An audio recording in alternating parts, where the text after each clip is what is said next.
Hello, I've been running a Kubernetes home lab for over 3 years, and in this video I'm going to show you exactly how I built it and everything that is running in my home lab. So let's go. Starting with the hardware, the biggest mistake people make is thinking that you need very expensive hardware to build a home lab, that you need fancy racks and servers.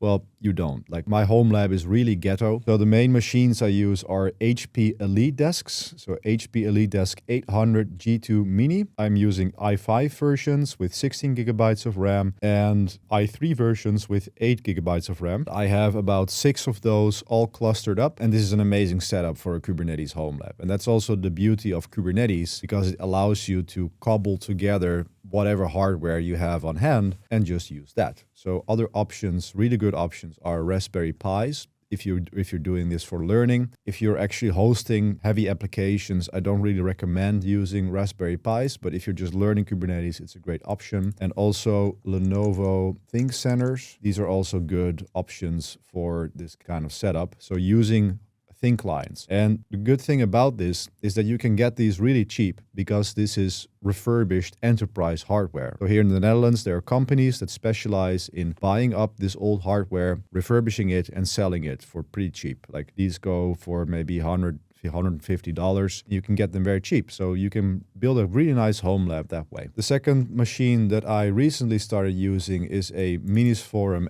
MSA2. This is more like a NUC. It has 32 gigabytes of RAM, pretty decent processor. The only disadvantage is that it's pretty noisy, but if you get 1 or 2 of those, you already have a really good setup too. And I'm actually also using my ThinkPad T480. I just have that as a Kubernetes node as well. So again, you can just cobble together whatever hardware you have and go from there. And sure, if you want to invest and build a nice rack with enterprise servers, go for it. But I just want to say you don't need it. And my home lab is really ghetto, but I do lots of interesting things on it. So let's just go into how I built the home lab then. So when I started out, I was using K3s. So everybody probably knows K3s, lightweight Kubernetes. This is what Rancher is built on, or what Rancher uses under the hood. And it's really good for getting started. It's really good for running on small edge machines, running on the edge, optimized for ARM, so it's great for Raspberry Pis. So K3s is the one to start with, but after a year of using that, I moved to Talos Linux, and that is actually what I am using now. This is the Kubernetes operating system, and why this is really good is because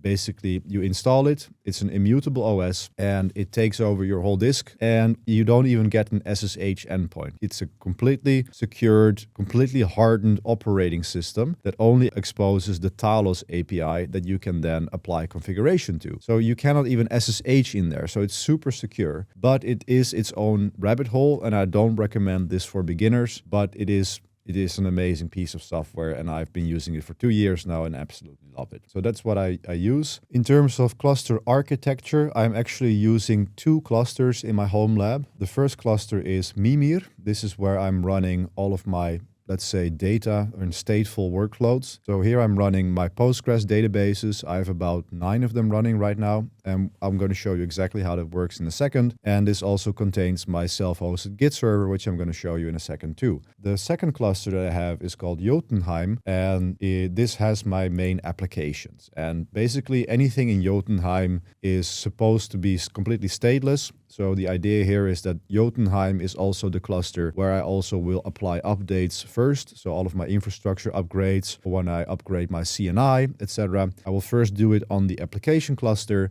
And when everything goes well there, then I'm confident of applying that to my database cluster. And this way, I don't really need to have a staging environment for my clusters, although that would be ideal. But I'm also optimizing for resource usage here. And this was the architecture that worked really well for me. So all of these databases are exposed as external IPs, and I'm using the Cilium load balancer IPAM for that. I'm going to show you that in a second too. But these are all available on their own URLs. So all of the applications can then reach these databases over my internal network. And I found this to work really well. And it's a very clean architecture that I really like. So before we dive into all of the applications that you see on the screen, I will just address the question that you may be having right now, which is why Kubernetes? And you may think that this is completely overkill for just running a few applications. Well, the point is that it's overkill on purpose. So this home lab is not just something that I do only for fun. I'm using this as a career asset, right? So when I built this home lab 3 years ago, I built that because I wanted a Kubernetes job. And by building a home lab like this, I could have proof of hands-on experience with the tooling that I wanted to work with. Because the thing is, nobody cares if you just spin up a quick cluster and put that on your CV. Like, that's not going to land you jobs. Hiring managers will care if you can demonstrate that you can expose applications to the internet in a secure way. If you run your own mini data center and your own production-grade infrastructure, you can truly have proof of enterprise-grade skills built on your home lab, and that is why I do it. And this is also what I teach my private students, and they are landing jobs every single week because of this method. And just last week, I had an interview with one of my students. He lives in the United States. He didn't have a CS degree and didn't have a tech background. But because he built the home lab as I taught him, he managed to land his first DevOps job in the industry, even in this market as a junior. So building a home lab really is the gateway into a good tech career. You can watch the full interview over here if you're interested in that. And a second reason why this works so well is because if you use Kubernetes properly, you are using GitOps, which means that you deploy your applications from Git. And because you deploy from Git, this also means that you can build a public portfolio of your home lab that you can then leverage to as a project to show to hiring managers. And this is also how Pedro landed that job. So it's a really effective method. So what's actually running on my home lab then? Well, we will start with the actual dashboard that you see here. This is already running as a container on my home lab. This is called Homepage, and it's a really clean, nice home dashboard that I really like. You can configure it completely with YAML files, and yeah, this is the one that I landed on. It's a really good option in my opinion. And from here, this is basically the portal into my home lab where and the rest of my life basically, from where I manage everything. So let's start with Forgeo. This is my self-hosted Git instance. So here I have a few repositories for the applications that I built for myself. And I'm also using this for mirroring other repositories from GitHub so that I will always have my own local copy of certain repositories that I want to store in case the author decides to take it down. And also by self-hosting my own Git instance, I don't submit my code to GitHub so that they can use that for scanning and training AI models. So that's why I really liked it. I also did a full video on Forgeo itself. I explained why I chose this and how I set it up. And you can watch that by clicking somewhere over here. The next application is LinkedIn. You have maybe seen this in other videos as well. This is a really nice and simple application, really good for starting to learn. And this is basically a self-hosted bookmark manager because I tend to switch browsers a lot and I was getting tired of migrating all of the bookmarks. And this way I have a very nice setup where I have store all of my bookmarks in a separate thing, and it doesn't really matter what browser I'm using. I can always just visit and search and organize my bookmarks in this application. It's a highly recommended application. Oh, by the way, 73% of my viewers are not subscribed to my channel, so please subscribe right now. It's a free way to support my channel. It allows me to put out more free content out like this every single week. The next application is N8N. So you probably know about N8N, but this is a self-hosted automation workflow application. I have a few things like, for example, I have a Telegram chat, and if I record voice notes there, then I have an automation there that will transcribe it and store it in a certain system that I use. Another interesting workflow that I have running is my GitHub workflow auto updater. So every hour, this workflow will scan all of my PRs and then classify them and review them. And some of the PRs, it will merge automatically, but other PRs, it will write me an assessment. And for example, my Cilium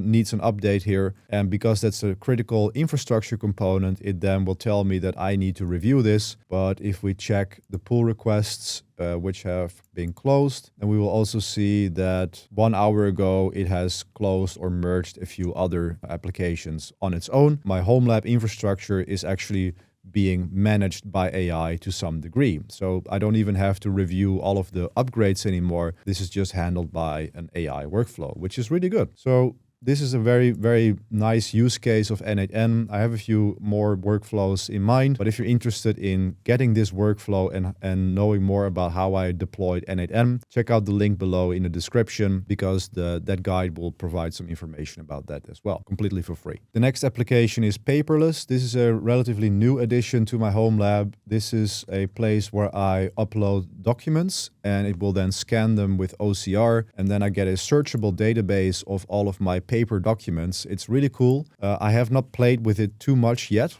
but I did set it up, and I plan to just have all of my paper documents stored in here so that I have a searchable database of them. So I highly recommend this application as well. The next application is the reading list. This is something that I built myself with the help of a little bit of AI. And here, this is the application where I track the books that I want to read and also which versions of those I own. So this is a very nice little application that I built myself, running in a container. And yeah, I love making these little small custom applications. The next one is Wallabag. This is a read later app. So what I can do is I can visit any blog or web page on the internet, and I can then use the browser plugin to send this to my self-hosted Wallabag instance. And then Wallabag will scrape it and it will store that in my private instance. So I can get back to this article later at my own convenience, running on my own infrastructure and read it. And the advantage of this is that if the author, for example, decides to take that article down, I always have my own copy of that. So I really like this. Whenever I come across an article that I want to store or that I want to read later, I will usually pull that into my Wallabag instance, and then I can take it from there. Now, the next row are some external applications. Obviously, I'm not self-hosting LinkedIn or X, which is not possible. So these are just external links that I use every day. In the next section, my consume section, here is Miniflux. So if you've seen my previous videos, you may know that I was using quantified before, and I switched to Miniflux, because this one has a better API, and I'm doing a few interesting things that I'm going to show in a second. But this is basically an RSS feed reader. I subscribe to certain RSS feeds that I want to read. But what Miniflux allowed me to do is I actually have several instances of Miniflux running in my home lab, and then I scrape those, I pull those through AI. So one of my feeds here is the KubeCraft curated content feed, and these are articles that are scored with an AI prompt and an algorithm that I wrote for myself. And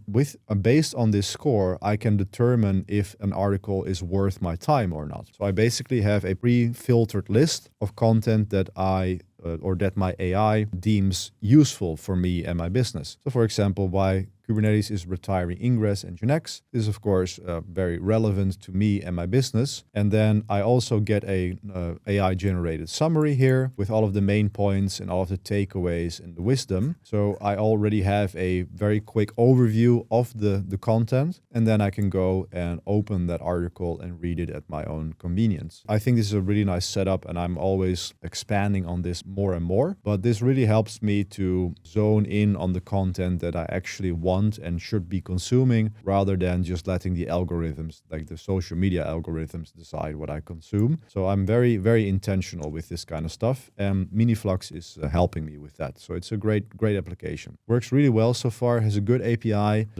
Highly recommend Miniflux. And the next application I want to show you is Audio Bookshelf. This is a really nice application. It works really well. I use this obviously to manage the audiobooks that I own, but another good use case of Audio Bookshelf that many people don't know about is its ability to download podcasts. So I have several podcasts that I am subscribed to, and then it will actually download those episodes on my own infrastructure. And that also means that I can do things with those audio files, like for example, transcription, automatic transcription.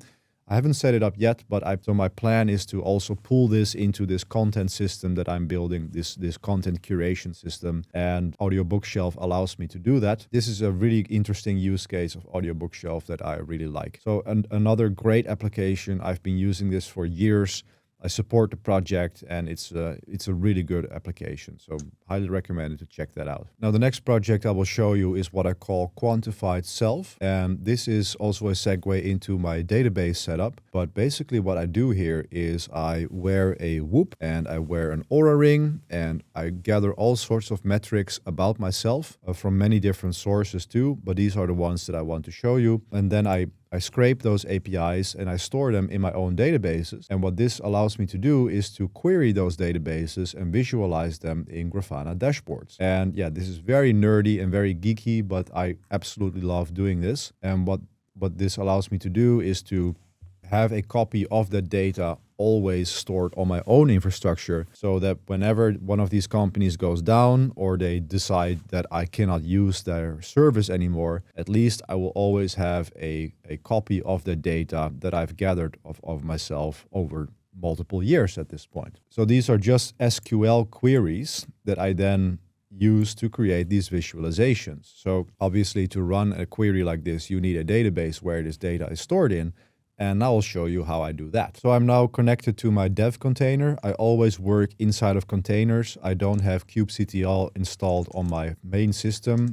As you can see, which kubectl, it doesn't exist on my main system. I only work inside of containers. So here I obviously have kubectl running. So if I do k-get clusters -a, so getting all of the clusters that I have running in my namespaces, then I have, how many are those?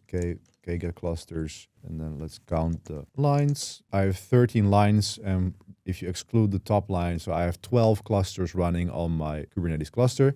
So these are database clusters, not Kubernetes clusters. These are all Postgres clusters, which are provisioned using CloudNativePG. Anyone who says that you cannot or should not run databases on Kubernetes are full of shit. They don't know what they're talking about. In fact, databases are one of the most common workloads that you'll see being run on Kubernetes. Huge government organizations are using databases on Kubernetes. And to do that, I recommend using CloudNativePG. It's free and open source, and it's a really, really good project. I've been using it for years, both in my home lab and professionally, and it's worth your while learning this. And the way that works is that I simply apply a manifest to my cluster like this. And when I apply this, it will then provision a database cluster, including backups to S3 storage. So if I just quickly change to the quantified self namespace, and if I do k-get clusters here, then you will see I have the cluster. Then if I just quickly grab the name of that cluster like this, and if I then k-cmpg status cluster, then the CMPG operator is going to give me a very nice little overview of my cluster here. Actually, I see that I have a failed backup. Everything is in a healthy state. Everything is running well. I have 3 instances, and my last successful backup was a few hours ago. Everything is looking good. I have working wall archiving. All of my instances are working well. And if I then open K9s, for example, and check it out in here, these are the pods that are running. So the CMPG operator deploys several pods and creates a Postgres cluster out of those practically. And if I execute into one of these pods, then I can just run PSQL, and then I have a shell into my database cluster. So if I do C, I can connect to my quantified self database, and I'll show you the tables that are in here. So here you will see I am doing my body composition, my diet, I have my Strava data in there, Whoop, everything. And if I then, for example, do the Whoop sleep. So these are the columns that I have in my Whoop sleep section. And if I then want to show, for example, my scores, let me see, which one is that? That will be my sleep performance. If I just grab that line here, and if I then select sleep performance percentage from Whoop sleep, then it will show me my sleep performance percentages, for example. And this is just the query that I use in my Grafana dashboard. So everything is stored on my self-hosted Postgres clusters, and then I'm able to visualize those in my Grafana dashboards. I really like this because it brings all of my data together, and then I can do things like comparing my WHOOP and URA metrics all in the same place. And again, I have my own copy of my own data, and I'm not dependent on these companies if they decide to take it down. So the next question then is, how do I get all of this data into my database? And surprise, surprise, I'm also using Kubernetes for that. If I exit this pod, and if I then go back to K9s, and now I'm going to switch to my app cluster and open K9s here. If I then open up all of the jobs that I have here, then if I check all namespaces, then you will see that I have a WHOOP scraper and URA scraper running as jobs. So the last one completed 25 minutes ago, and it then scrapes the WHOOP API and then stores the data that it finds there and adds that to my Postgres database. So I do that for my WHOOP data, my URA data, and my Strava data, and that's how I do it. And the code for those scrapers is public on my GitHub. You can take it and do whatever you want with it.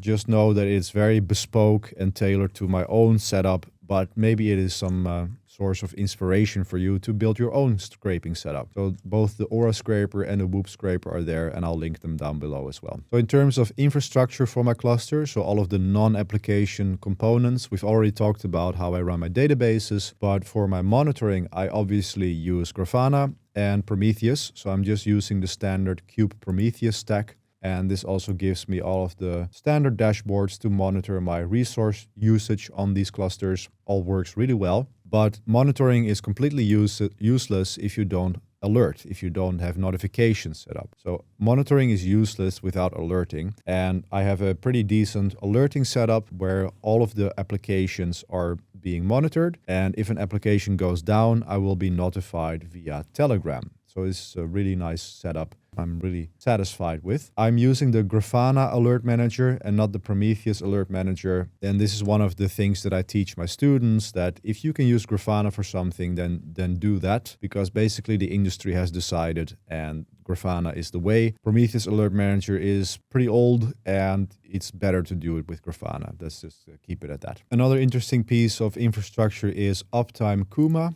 I'm using this to monitor the uptime of my applications, among them my blog. And I actually didn't mention that just now, but my blog is also being run on my Kubernetes cluster. So if you visit my blog, you are actually watching a page that's running on my Kubernetes cluster, running at home. And I'm also hosting all of the code and the CI/CD pipelines all on my Kubernetes cluster. It's completely self-hosted. And I will show you exactly how that works in the Forgeo video that I just mentioned, which will be linked in the screen up here. Now for my GitOps solution, I use the tool that real men use, which is FluxCD. So if I do flux get customizations, you will see that I have a bunch of customizations, but I also have a few Helm releases that are running on my cluster as well. I mean, any self-respecting DevOps engineer will manage his GitOps workflows from the CLI, and FluxCD is obviously the superior option there. So that is the one that I use and I chose with, and I'm very, very happy with. And the last very important component of my infrastructure is Cilium. I chose Cilium because it's eBPF-based networking. And as you see here, plenty of huge companies are using this CNI in their